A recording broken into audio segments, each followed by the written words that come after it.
I thank you so much, Glenn. It's an honor being, to be asked to share today. Hi everyone. Once again, my name is Brenda, and I am an alcoholic addict. And March 5th made 2 years. And Heavenly Father, Lord, give me strength right now, Lord God. I ask you to remove the fear from me, and whatever I be speaking of, Lord God, let it be heard and not be seen. Pray, I love praying, and the jitteries always come up no matter how many times you speak, you still get that little jittery bugs in front of you. So um yeah, so where can I begin? I'm gonna begin from the beginning. My name is Brenda, and I'm a mother of four, grandmother of five, and I'm 58 years old. And wow, I've had a lot of ups and downs in my life, but mostly downs. A lot of misunderstandings, there's a lot of chaos. But by God's grace and mercy, I made it through. Um, my mom, she was young when she had me from the South. We from the South. And I'm 58, and out of 58 of my years, 25 years of that, my mom used to drink Budweiser. Beer was her thing. Um, Back then, the community knew who we was. They knew who my mom was. So she used to send us to the store, and they would have the beer and the can of Budweiser in the bag, waiting for us to pick it up because they already knew what we came there for. And my mom was a person that she was a battered and bruised woman through my stepfather.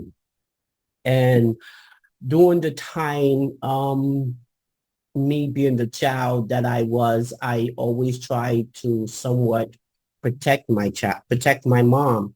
I always was the child that was never acknowledged. I never had a voice. I never was seen. I was never heard. I was always called uh, the B word. You black B, you would never be mount to nothing. You would never be nothing. I had no identity. I never knew who I was. It was very hard as a child to grasp. I never had a childhood like most children had, playing with dolls and laughing and giggling and stuff. I don't remember them. I didn't have them days. The days I had was watching my mom being beaten and battered, and not only that, but me trying to protect her, it wind up I wound up being beaten as well. A couple of times when my father would beat my mother, she would always drink afterwards. And I guess that kind of somewhat soothed her in what she needed. So I was 10 years old, and I remember when my stepfather had beat my mother so badly to the point where I didn't think she was going to make it. And she was drinking the beer, laying on the floor, and she put the beer can down. And I picked the beer, and whatever she had left in the can, I drank it. You know, um, because I guess I wanted to feel like my mom. I guess I thought it was going to take away the pain, take away, the suffering that I witnessed as a child, not knowing what it was turning me into, you know. So being a person that always try to defend my mom, and when I call the cops, my mom still would lie and say nothing was, nothing happened. And there go my beating, for even calling the cops. So, but years down the line, I never understood why my mom stayed with my stepfather. I guess I never understood. So being a young, so I got to the point where because I was always told you're ugly, you're not to be, you'll never be mount to be nothing. I had no self-esteem. I was just there, just taking up space, just taking up air. Um, when I go to school, that was my safety net because I couldn't get I didn't have to worry about the what was going on in home because back then what was said, what was done in the home stayed in the home. When you walk out that door, you better not tell nobody what's going on in here. You better have a smile on your face. You better fake it to make it like everything is all right. I used to dread going home, because I knew something was going to happen, whatever it was just a matter of time that it was going to happen. And so when I go to school, that was my safety net. But then I started getting bullied in school. You know, um, I started getting bullied in school, and I had no one to. Even though I had brothers and sisters, I still had no one to talk to. So I had to hold all that in, everything that was going on with me. And I find myself, every time my mom would put that Budweiser down, I was drinking as well. 14 years old, I ran away from home because I got tired. I got tired of the abuse. I got tired of the beating. I got tired of the verbal stuff. And I just got tired. So I ran away from home. Where did that get me? That didn't get me, that got me into another level of drugs that I didn't want to get into, but being 14 years old, I wanted to find some type of acceptance, you know? And that was the crazy part about it because I never found myself. I never knew who Brenda Jackson was. I was always that black bee with no identity. Um, I had children at my firstborn in 82. And during my I was 8 months pregnant with my firstborn. From the age of 14 to the age of 17, I was drinking and doing drugs, you know, um, just out there, just really out there. And then I got pregnant in 1982 with my firstborn. And I didn't do drugs for nothing with her. I was in the New York Foundling Hospital for Women. But during the time of me being pregnant, 8 months pregnant with my firstborn, I witnessed besides my mom being beaten down all them years, I witnessed death, which was my brother. He was shot, um, close range in the chest. And I ran down, they screamed and ran in the house and said, Joseph been shot, Joseph been shot. So I ran down to the block and I see my brother screaming for his life. That was the first time ever in my life witnessing death and to see him squirming like that. Again, being pregnant, couldn't, I had nobody to talk to, didn't know what to do. Trying to just, I don't know, if you call it normal, I don't know. But it took a lot of stress out on my baby. Thank God my baby was born okay. But right after the birth, I went back to drugs and alcohol. Follow behind that again, being this unwanted person was it's a lonely, dark place to be. Um, so I'm gonna fast forward to I had 3 kids at this time. So meanwhile, I had 2 baby daddies trying to find love, something that I didn't know nothing about. But I figured out, trying to find love. So I had two baby daddies and I had three kids. And I got arrested. That was the most, I thought that was the best thing that ever happened to me, getting arrested. I wound up and I did 2 years and now beyond correctional facility. You see, because I always said I'm not going to do to my kids what my mom and them did to me. But I did. I didn't physically do it, but I mentally did it to them. So being in Albion Correctional Facility and watching my kids come to visit me, and they said, your time is up and you have to go one way and they have to go another way. And they're screaming and hollering, I want my mommy, I want my mommy. Don't wish that on nobody. I don't want shit on nobody. So I've been using drugs and alcohol for the best part of my life, thinking that it would help me, that it would, I said I will fake it to make it.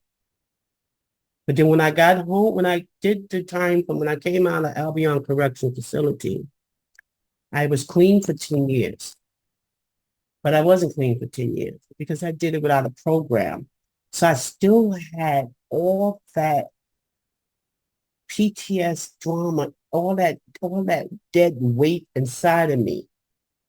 I get up every morning, I just put one pants leg on and thinking that my life was normal. Going to work every day, thinking it was okay. Faking it to making it, smiling. Hey, how you doing? But walking around just as empty inside, just as dead. I had no joy. I had no peace. I living life on life terms. So 10 years without a program, but my mind was still all over the place. Who can I tell? I couldn't tell nobody because I didn't think nobody was going to believe me. Because when I was a child, I was told that if you tell anybody, they're not going to believe you anyway. So that always stayed with me, that no one was going to believe me. And even to the point where when one day my stepfather beat me so bad, he put me in the hospital. I was in the hospital, St. Mary's Hospital, for 8 months. He had beat me with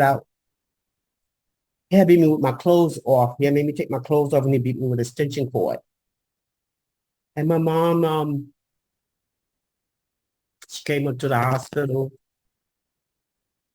and she literally begged me. She said, Brenda, she says, there's some people that's going to come to you and they're going to ask you some questions. She says, I need you to say that Robert didn't do this to you. But I said, Ma, he did. She says, if you love me, listen to what I tell you, because they're going to take me away from you. I didn't want to be taken away from my mom. So I did what my mother said. I lied. But the people that came to visit me, they knew the truth, but they needed to hear it. But I had to lie because my mom said they was going to take me away from her, and I didn't want to be taken away from my mom, no matter what I was going through. Living in that life of fear was horrible. The sound of his voice when he comes in the house used to just make me cringe. I literally peed in the bed until I was 16 years old because of the fear. So when I got of age and I was using my drugs and my alcohol, I thought I was the macho. I thought it kept me strong, that gave me courage. Courage to fight back, to say what I wanted to say.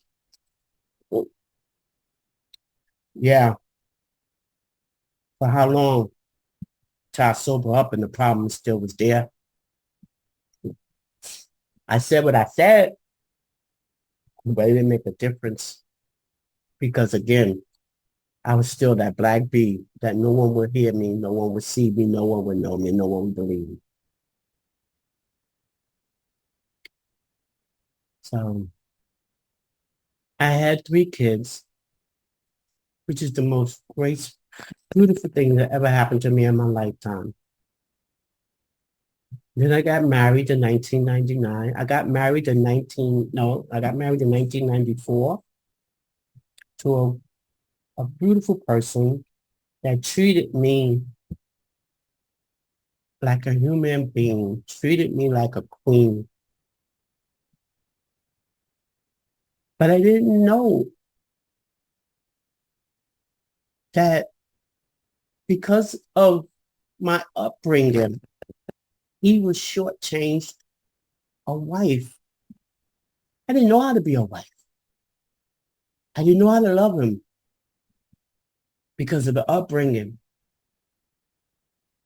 No matter what he tried to do to comfort me and tried to help me to get off of the alcohol and the drinking, I was rebellious towards him because I didn't know. No one told me. No one never said, I love you. No one never hugged me. No one never supported me growing up. But he did. And the saddest part about it is he passed in 1999. And the day that they was lowering him in the ground was the day that I knew I lost the best thing. The only person that loved me for who I am. He loved me unconditionally. And I didn't know until the day I put him in the ground. So I really stayed to myself then. I had so much anger, so much hatred. I didn't trust you. I didn't want you nowhere around me or my kids. I just didn't trust her no more because she was out to hurt me. Even if you try to befriend me, there was always something behind it. So I had a lot of issues going on in my life that I thought was normal because of my upbringing. So just recently, I wound up and I relapsed. And when I relapsed, I'm so grateful. I thank God every day from this relapse right here. It took me 3 times to get it right. I relapsed. I went upstate to the villa. Said, okay, everything's going to be all right. Did 28 days. I came back. Went back to the same place. Went to the villa. Went back home. Said, okay, got it this time. Brenda, you know what you got to do. Nope. Third time. When I went up to the villa, they says, you can't come back. You got to find out what is the core of your problem. You know what you need to do. You've been clean before. So what is it that you need to do? I says, I don't know. But in the villa, there was a lady there called Sister Mary. Sister Mary would have a one-on-one with you. And she would start talking to you and she said, tell me why you're here. So I want to get clean and sober. She said, no, tell me why you're really here. So she keep asking you questions and she says, nope. She had to step in. Nope. Nope. So whatever you said, and she said, nope.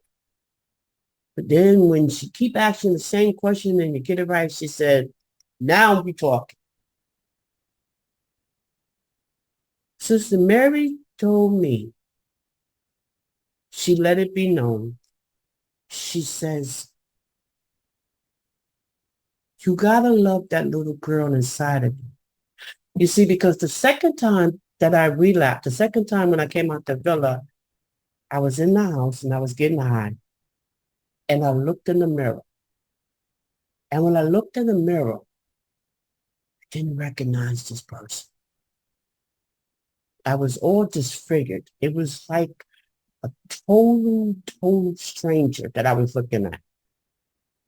Took every mirror down in my house because I was scared to walk past the mirror because I didn't want to see who I didn't want to see what I saw. I was scared. So I told Sister Mary, I can't face a mirror. She says, first thing first, you got to flip that mirror. What do you mean flip the mirror? Flip the mirror. Then she says, you're never going to be clean and sober until you love that little girl inside. She said that little girl inside of you is just screaming for love. Until you embrace her and let her know that she's okay and she's going to be safe, you're never going to be sober. You're never going to get it. So I said, how do I do that? I don't know how to love me. I don't know how to love. I don't know how do I do that. She said, every day you got to talk to that little girl inside of you. She gonna fight against you. She gonna be rebellious. But you embrace it. You have to embrace whatever she get at you. So I focus on trying to love that little girl that's inside of me that don't know nothing about love or never been embraced. So I went back to my room and I got on my knees and I said, Lord, help me. Because I don't know how to help myself. And I'm tired. I'm tired. I don't want to live like this. I said, I'm so sick and tired of this cycle. I said, I just want to do right. I want to be right. Teach me, God, how to be normal. If it is such a thing of being normal, whatever I need to do, God, please, give me some type of signal or sign or whatever you need for me to do. I'm just tired. I'm tired. And I sat there, I stood on my knees and I prayed. I said, I'm tired, God. I surrender. I surrender. And I sat up and I washed my face. And I took a couple of deep breaths. And it felt like my chest got light. For the first time in my life, I was able to breathe without my chest feeling so heavy. Like I felt like my shoulder like was on top of me. But for the first time in my life, I got lightheaded. And I says, well, oh, what's going on here? I never experienced that before. And I went to my counselor and I said, Kristen, I want to sleep. She said, what? I mean, I don't know what's going on right now. I said, but I'm feeling kind of different. I don't know if it's in my imagination or what. She says, so let's talk about it. And I'm telling her what happened with Sister Mary and me praying and everything. And she says, okay, she says, so what are we doing? What do you want to do now moving forward? I says, I know for a fact that I cannot go back home. I said, because if I go back to the apartment that I've been going back to, I'm going to relapse. So I said, I want your help. Please help me. I said, can I go someplace where I can do either short term or long term?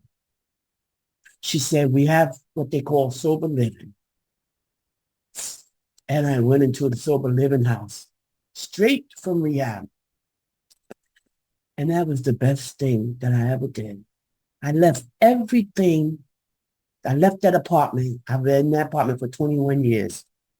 While I was in rehab, I called my daughter and we had a one-on-one counseling we had a one-on-one Zoom counseling with my counselor. And I gave my daughter the authorization to I released the apartment to the landlord. She said, Mom, what you want to do with your stuff in the apartment? I don't want it. I don't want nothing in that apartment. Whatever, clean it out, give the keys back to the landlord. I need to start with whatever I got on my back today, moving forward. She said, are you sure? I said, yeah, I'm sure. So I went into the sober living house. And when I went into the sober living house, I was kind of scared. I was scared because it was something new. But I knew in order for me to move forward, I had to change my places as well as my people and my things. As for my telephone, my cell phone, I left it up in the villa. I left it upstate because it had the numbers of them, the drug dealers and everything and stuff in it. Yeah, you could delete the numbers, but guess what? You can also get them back. So my son came all the way up from Atlanta, Georgia, got me a whole new, brand new phone. New phone, new number, new everything.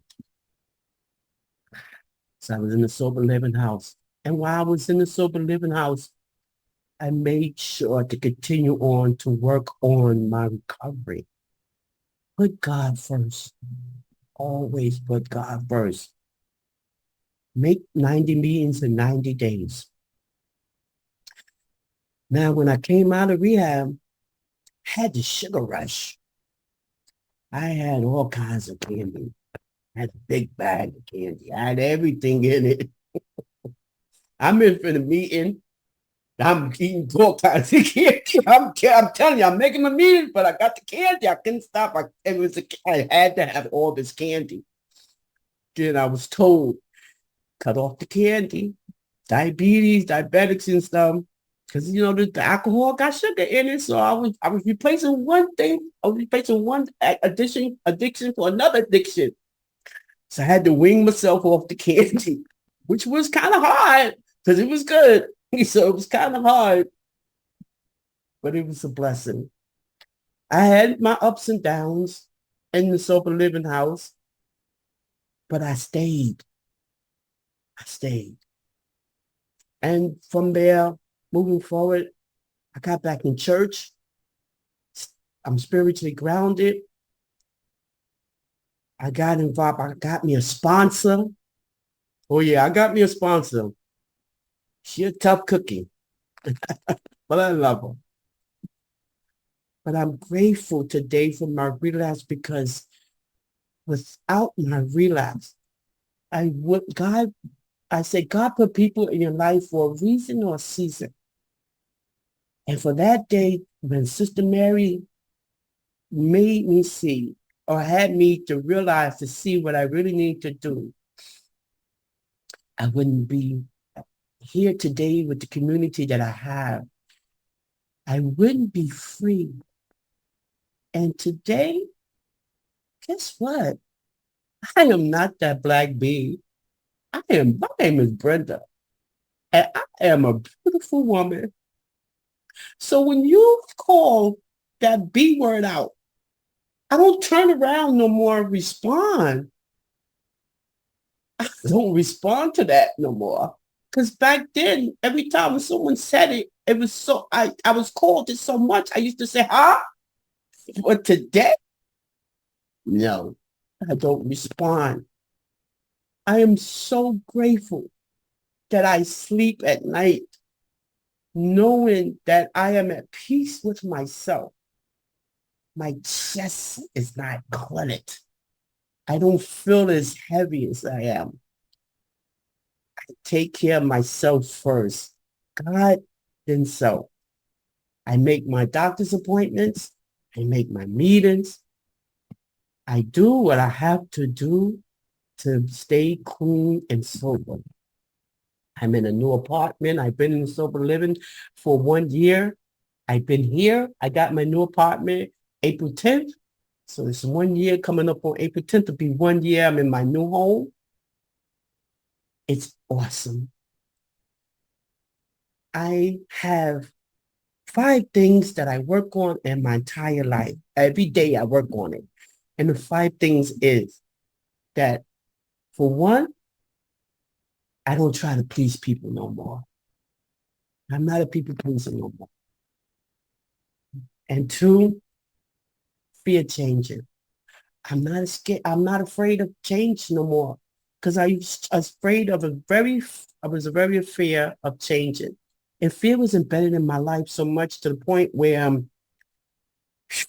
like I said, I peed in the bed until I was 16, but now I don't pee in the bed. So I can look at it today. Back then, I couldn't. And living in the past. The past is behind me. Can't do nothing to me no more. You have no more control over me. I don't, I'm not afraid of you. You're where you belong, behind me. I have to focus on the moment right now, my future. So guess what? No more looking behind me. Stay back there where you belong, under my feet. And putting myself down. Number 4, I don't put myself down. Every day, I get up, I shower, I glamour myself, I shasha, I look in the mirror. You go, girl. Yay. Pat myself on the back, give myself a kiss, and give myself a hug, and say how much I love you today. Yes, I give myself a hug. And I tell the little girl, good morning, Denise. My middle name is Denise. It's good morning, Denise. How are you today? We're going to have us a good day today. We are not letting nobody step on our toes. I talk to Denise on a regular, you know, and overthinking. I'm not overthinking. When I find myself overthinking, I pick up the phone. Hello? Yasmin? Hello? So-and-so? We need to talk. I love the phone. Today, I have so many people in my life that will listen to me, that won't judge me or criticize me. Well, yeah, they would say, well, what role did you play? Or what part did you play? I like that. Or did you do this? Or did you do that? So now what are you going to do about that? Instead of saying, well, you should have. No. Mm-mm, mm-mm. I love them. I love my community. I love my people. I love my group. I love the people that God has put in my life. Today, I am the CEO. I am the CEO of my community. And if I feel that you are trying to hinder me or hurt me in any type of formal way, you are fired. You do not belong in my circle because I have my boundaries set and I refuse to let man, I don't care who you are, mother, father, sister, brother, I don't care. You will not cross my bounds. You not. You not. Because I forgot to let you know, I forgot to tell you, when I was doing this third relapse, I was suicidal because I was in such a dark place. I actually went to the train station and went to wait for the train to come to jump. But I couldn't do it. My mind was so dark and so black. I felt it was better off not to be here. I wanted to jump. I literally wanted to jump. And it felt like when I went to go through that push, when I went to go through that leap, something pushed me back. And when I stumbled like that, I said, Lord, get help. That's when I said, you got to get help. And that's when I went into the villa. Just before my suicidal, that's when I went into the villa. So again, thank you. Thank you, each and every one of y'all, for being a part of my recovery, my life. Thank you for hearing me today. Thank you for the rescuing. Thank you for teaching me on the new journey on how to live life on life terms, to welcome myself, to love myself, to appreciate the better things. I am retired now. I just retired. I am doing things in my life that I never did before. I'm traveling. Oh my God. JetBlue is my best friend. I get on the plane and I travel, you know, and I'll never forget, I was in Vegas. I went to Vegas not just last year. I will never go back to Vegas because Vegas is not for me. Only thing in Vegas is drinking and gambling, and I don't do neither one. And I'll never forget, someone offered me a drink, and I was like, no, I don't drink. And they kept being persistent. I says, no, I don't drink. I'm in recovery. No, I said, I'm a friend of Bill's. She said, what is that? I said, okay, I'm in recovery. So she started seeing something, and my daughter let her have it. See, my daughter got a mouth on her. She said, my mom said, back up off her, basically. She told the person to back up off her. She said, Mom, you okay? I said, I'm all right, daughter. I'm okay, you know. But today every day is a new beginning for me. I was in Dover, Delaware last week. I'm getting ready to move out hopefully by the end of this year, I'm going to be moving out of New York City. I'm renewing my license.